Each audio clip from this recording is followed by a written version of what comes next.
To me, you should be living in sort of a dream state all the time, because that's where you get inspired, and there's a lot of ugly things in the world, so why would you surround yourself with things that don't look great? I'm Yasmine Ghoniem, founder of YSG Studio, an interior design studio based in Sydney, Australia. It's 5 of us, including myself. We all work on all the projects together. Everyone is good at certain parts, and every project has those stages. To benefit the client and to benefit the outcome of the project, we always feel that a more family approach is definitely a YSG thing.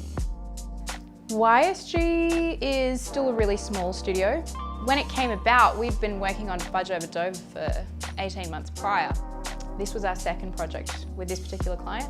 Because it was a 90s build and it had a lot of existing elements, the travertine that was very flat, and it really screamed for textural additions. That pairing between a polished and raw aesthetic, which is really sewn throughout the entire project.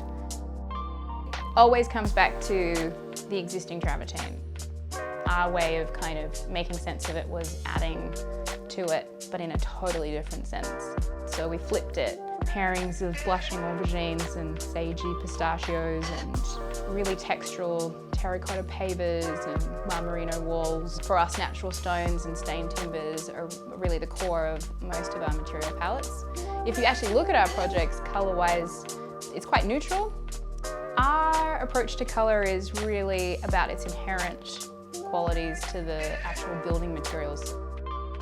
We always paint a ceiling, we always do something with the ceiling. If we have colour, it's generally on the ceiling. I never love following a trend. I've been like that ever since I was tiny. I used to get really angry at my cousin when she'd buy the same things as me. I was like, Julia, we don't need to look the same.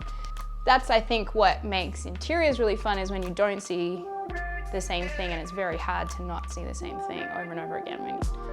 If I can make my interiors spontaneous and dreamy and inspirational, then